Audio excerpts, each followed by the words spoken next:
우리 아가서를 통하여서 두 남녀의 뜨겁고 또 간절한 싹튼 사랑에 대해서 들었고, 또 고백에 대하여서, 그리고 또 결혼 서약을 하고 실제로 결혼식을 올리고, 우리는 어제 본문을 통하여서 이제 두 사람이 드디어 연합한 장면을 살펴보았습니다. 어, 사랑이라는 것은 이런 과정들을 가지고 있고, 또 더욱더 깊어지기도 하고, 또 더욱더 차가워지기도 하는 것 같습니다. 오늘 본문은 이제 지금까지 우리가 살펴보면서는 마치 비현실적인 것 같은 사랑 이야기를 들은 것 같아요. 그러니까 가장 뜨거울 때 있었던 이야기들이죠. 사랑이 싹 터서 서로를 바라보면서 칭찬과 그리고 뜨거운 마음들이 가득한 것. 그래서 남자는 산을 넘어와서 고백을 하고, 여인은 그 남자를 향해서 이 사람이 내게 속했구나, 나도 이 사람에게 속했구나 라고 이야기하면서 결혼을 승낙하고, 드디어 가마가 와서 결혼식이 이어지고, 어제 뜨거운 사랑에 대해서 우리가 보았습니다. 그러나 결혼이라는 것은 현실이다라는 것을 볼 수 있습니다. 오늘 본문을 통하여서는 어느 신혼 기간이 이제 다 지난 것 같아요. 어떤 때에 일어났던 일들, 특별히 갈등을 다루고 있는 것을 보게 됩니다. 결혼이라는 것은 현실이고, 또 두 사람과의 관계는 갈등을 가지고 있기도 하다라는 것을 오늘 본문이 보여주고 있는데, 아마 때는 이제 뜨거운 사랑이 진행되고 있던 그런 신혼이 지나고 난 이후에 어느 날이었던 것 같습니다.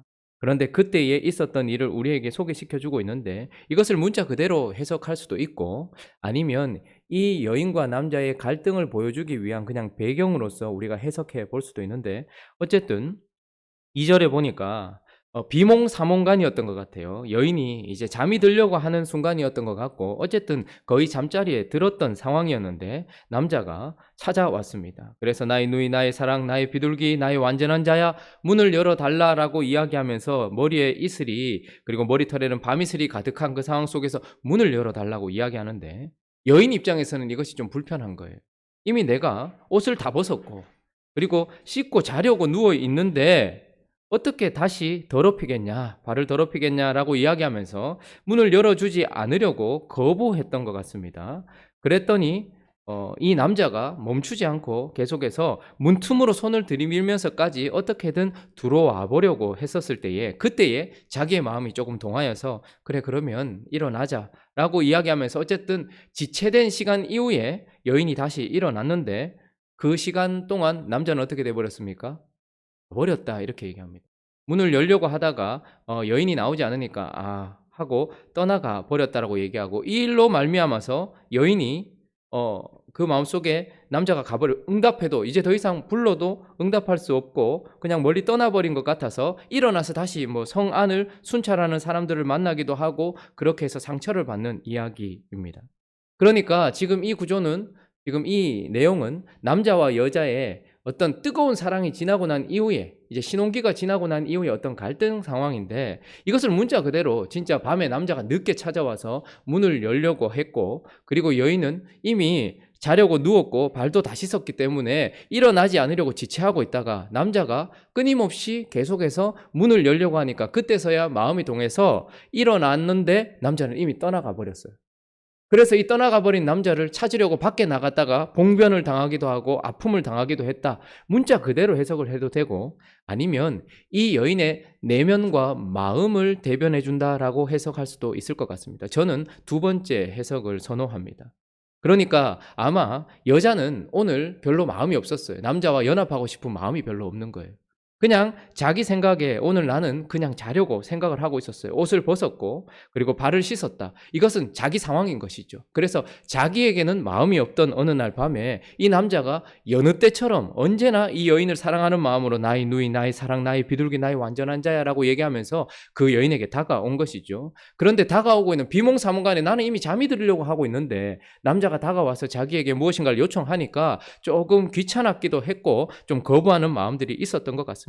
그런데도 불구하고 4절에 보면 내 사랑하는 자가 문틈으로 손을 들이밀매 내 마음이 움직여서 끊임없이 요청을 하는 거예요. 이 문틈이 진짜 문일 수도 있고 그 여인의 몸일 수도 있겠죠. 남자가 계속해서 요청을 했던 것 같습니다.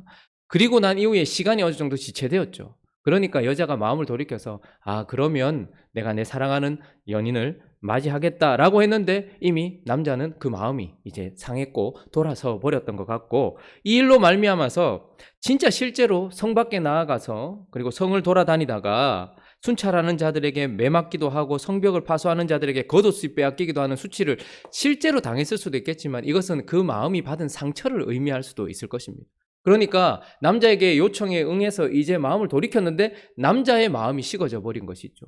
그런 그 남자를 바라보면서 이 여인이 받은 상처를 표현해 주기도 할 것입니다. 어쨌든 이것이 문자적이든 아니면 이 여인의 내면을 표현해 주는 것이든 어쨌든 지금 이 부부는 무엇입니까? 지금까지는 우리 부부 사이와 전혀 상관이 없는 것 같은 이야기가 펼쳐졌지만 오늘 본문은 약간 우리 부부 사이와 비슷한 것 같은 본문이 펼쳐지고 있는 거예요. 갈등이 있고 서로에게 대한 원망이 있는 것이죠.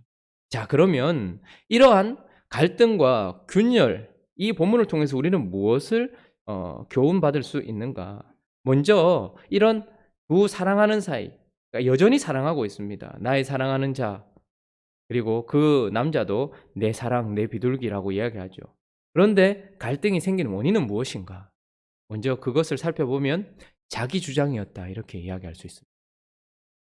좀 더 와닿는 표현으로 써본다면 세상에서 쓰는 표현으로는 이기심이었다라고 이야기할 수 있습니다.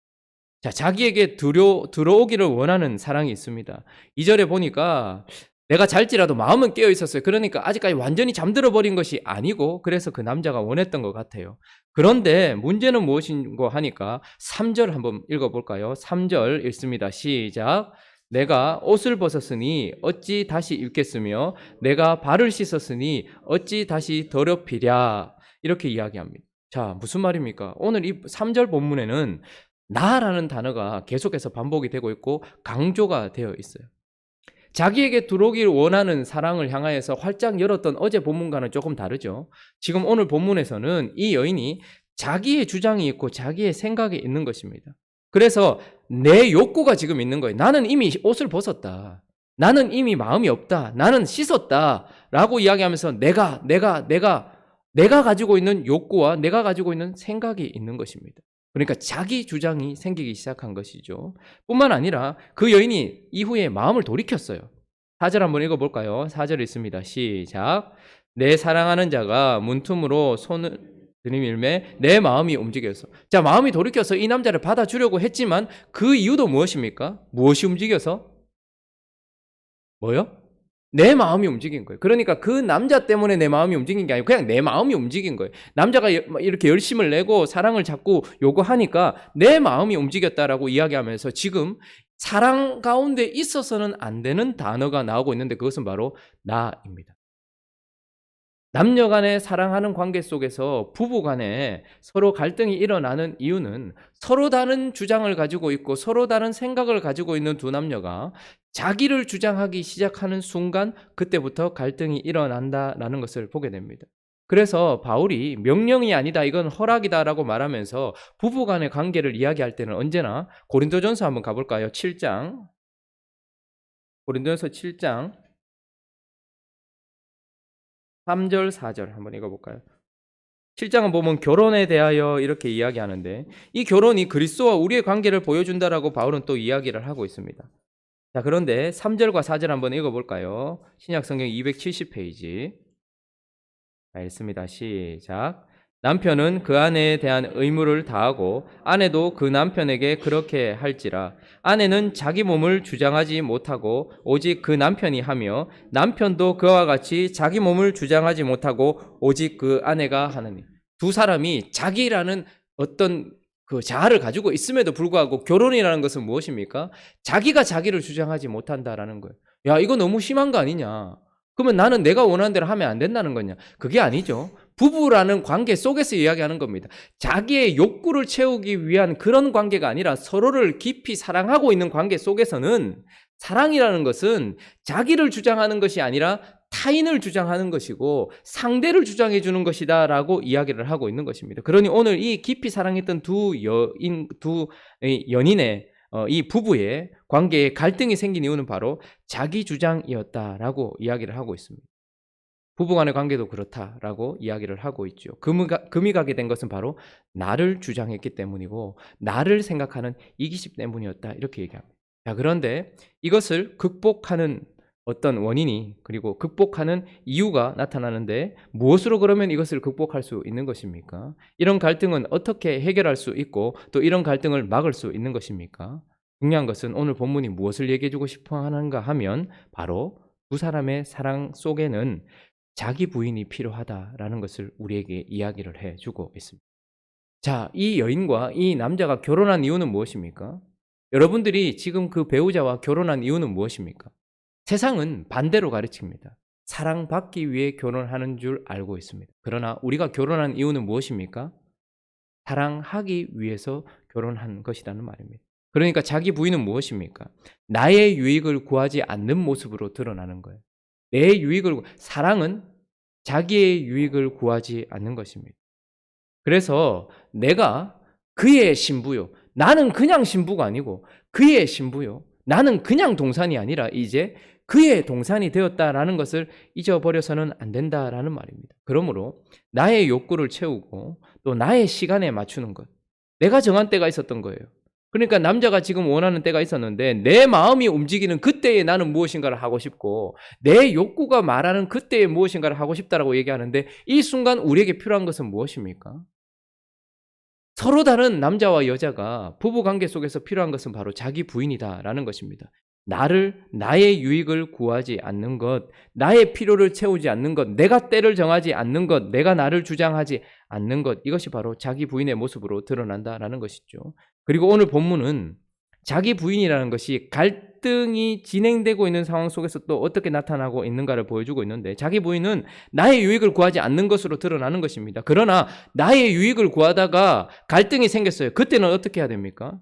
또 자기 부인이 어떤 모습으로 드러나냐 하면 갈등과 균열의 원인에 자기 자신을 세우는 것. 이것이 자기를 부인하는 것입니다. 지금 이 여인이 남자가 너무 무리한 요구를 했다. 보면 모르나 오늘 내가 마음이 없다는 것, 오늘 나는 지금 그럴 상황이 아니라는 것, 지금 내 상태가 옷을 벗었고 이미 발을 씻었다는 것을 알면서도 이때에 무리한 요구를 했다. 혹은 이제 내 마음이 바뀌어서 다시 사랑을 원하는 마음이 되었는데 그 조금 기다려줬으면 될 텐데 왜 물러가 버렸냐? 라고 이야기하면서 이 갈등과 균열의 원인이 그에게 있다라고 하지 않고 지금 이 여인은 어떻게 하고 있는가 하면 그 원인을 자기에게로 돌리고 있다라는 것을 보게 됩니다. 6절 한번 읽어볼까요? 6절 읽습니다. 시작. 내가 내 사랑하는 자를 위하여 문을 열었으나 그는 벌써 물러갔네. 그가 말할 때에 내 혼이 나갔구나. 내가 그를 찾아도 못 만났고 불러도 응답이 없었노라. 자, 지금 이 구절은 그는 벌써 물러가 버렸어요. 내가 마음이 바뀌어서 나갔는데 그가 없는 거예요. 그 마음이 떠나버린 거예요. 그런데 그녀가 뭐라고 얘기합니까? 그가 말할 때에 내 혼이 나갔구나. 이 말은 내가 그때 참 왜 그랬지? 라고 후회하는 장면을 보여주고 있는 것입니다. 그러니까 우리가 보통 갈등이 일어나고 나면 그 갈등의 원인에 상대방을 세웁니다. 부부간에 서로 다툼이 있었어요. 그러면 언제나 상대방 때문이라고 생각을 하는 것이죠. 그래서 너무 무리한 요구를 했지 않냐 당신이. 그리고 내가 그 무리한 요구에도 내가 응답을 했는데 당신이 너무 빨리 떠나버렸지 않냐 라고 이야기하지 않고 그가 불렀을 때 내가 왜 그랬지? 라고 이야기를 하는 것입니다. 5절에 보면 일어나 내 사랑하는 자를 위하여 문을 열 때에 모략이 내 손에 모략집이 내 손가락에서 문빗장에 떨어지는구나. 이 장면이 지금 뭘 뜻하는지 어떤 사람들은 솔로몬이 이 여인에게 들어오기 위하여 문을 열었던 그곳에 그가 가지고 있었던 모략, 그러니까 성행위를 위하여서 어떤 단장을 했겠죠. 그의 모략이다 이야기하는 사람도 있고 이제 마음이 바뀌어서 받아들이기 위해서 이 여인이 그 손에 모략을 묻히고 나아갔다라고 이야기하기도 하지만 어쨌든 모략이라는 것은 예수 그리스도의 죽음을 예비했던 한 여인이 예수님 앞에 깨뜨렸던 그 향유, 그러니까 무엇입니까?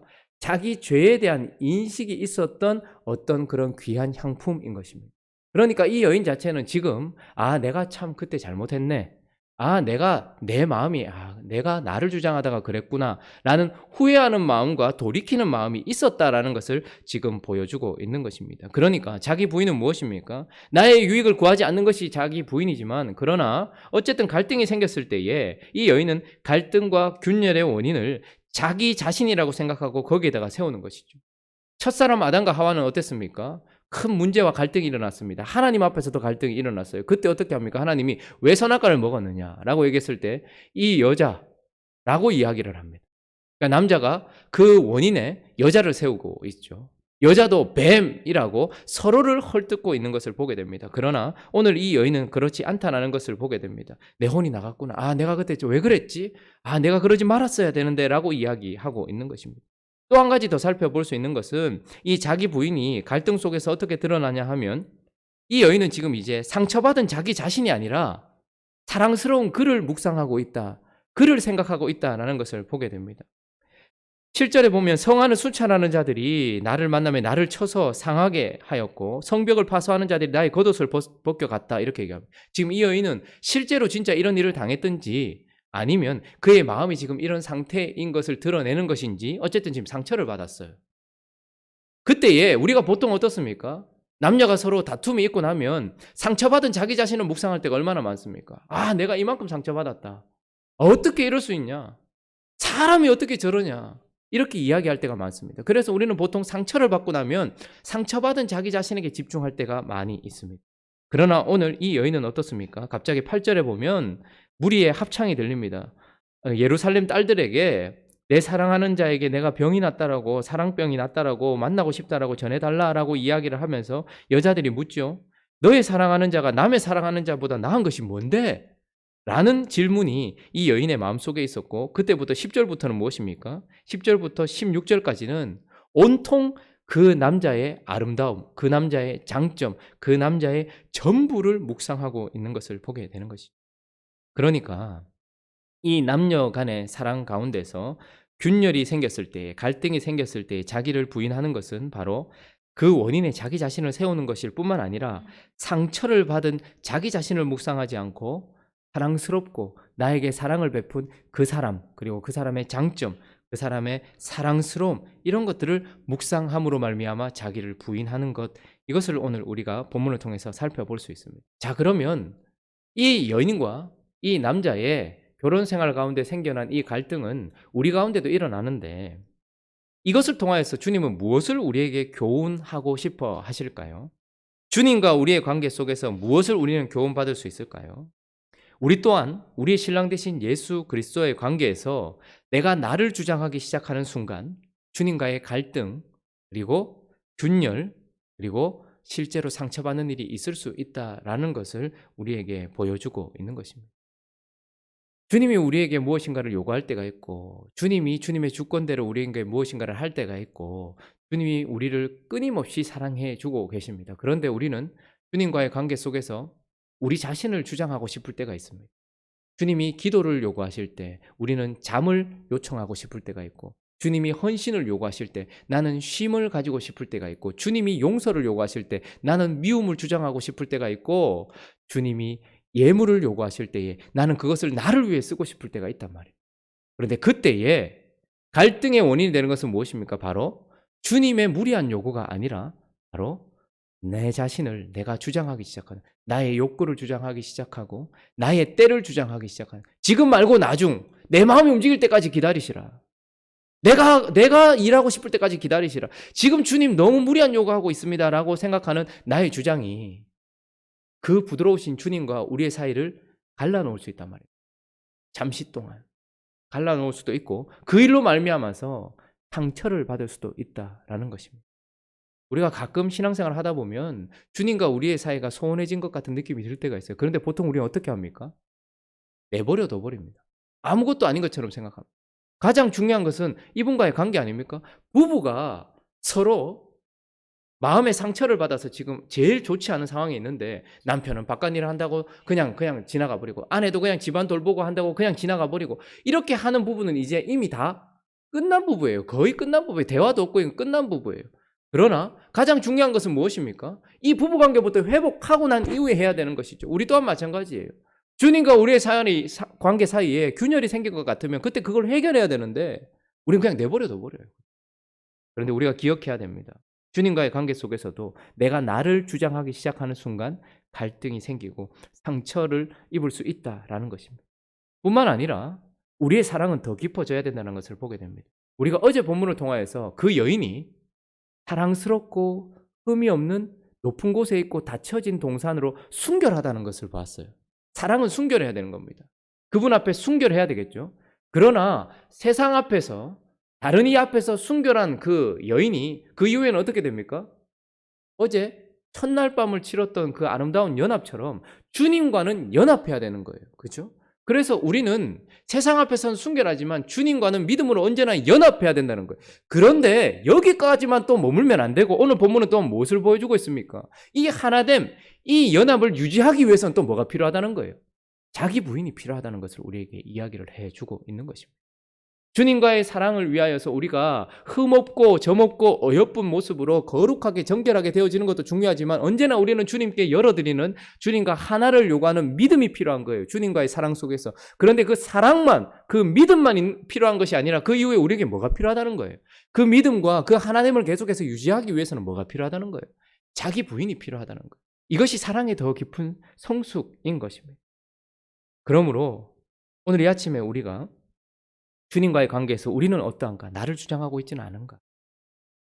생각해보고 나는 주님 앞에 순결한, 그리고 정결하고 흠없고 어여쁜 자가 되기 위해서 열심히 노력하고 있지만 주님과 믿음으로 하나가 되었지만 거기에만 머물러 있지 않은가? 이 하나됨을 계속해서 유지하기 위해서는 나를 부인하는 것, 이것을 계속해서 내가 가지고 있는가? 내 사랑은 더욱 성숙한가? 한번 돌아보는 이 아침 되었으면 좋겠습니다.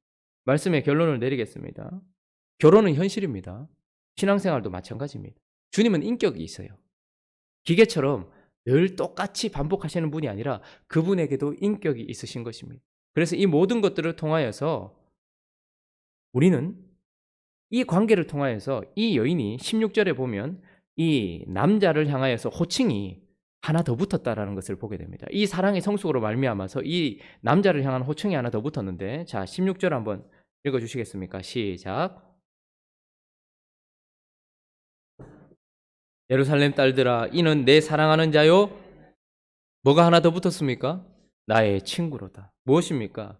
이제 이 남자는 언제나 그랬던 것처럼 내가 믿음으로 하나로 연합하는 사랑하는 자임과 동시에 이제 또 하나가 붙었는데 친구다, 이렇게 얘기합니다. 친구가 무엇입니까? 오래 두고 사귄 벗을 얘기하는 겁니다. 삶을 나누며 서로 동행하면서 배워가는 존재라는 거예요. 그러니까 지금 이 여인에게 있어서 이 남자는 이제 무엇입니까? 이 남자와의 관계와 이 남자와의 동행을 통하여서 자기 부인이 무엇인지, 사랑이 무엇인지, 그리고 나를 사랑해주는 그 사람의 사랑이 얼마나 큰지를 배워가는 내 친구다, 이렇게 이야기를 하고 있습니다.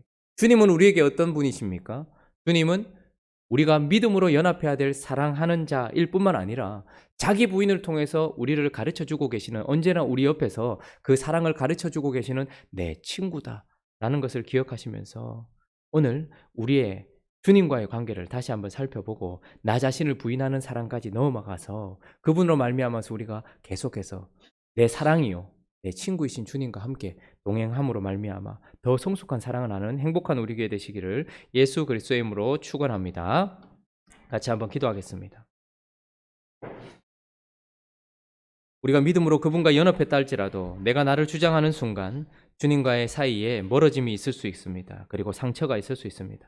그러므로 우리에게 필요한 것은 바로 믿음으로 연합하는 것도 중요하지만 그러나 자기 부인을 통하여서 그 하나됨을 계속해서 유지하는 것임을 기억하면서 내 친구 되신 주님과 함께 계속해서 사랑을 배워가고 우리 자신을 배워가고 삶을 나누며 알아가는 가르침을 받는 우리가 되어줄 수 있게 해달라고, 또 각자의 기도 제목들을 가지고 함께 기도하며 나가도록 하겠습니다. 기도하겠습니다.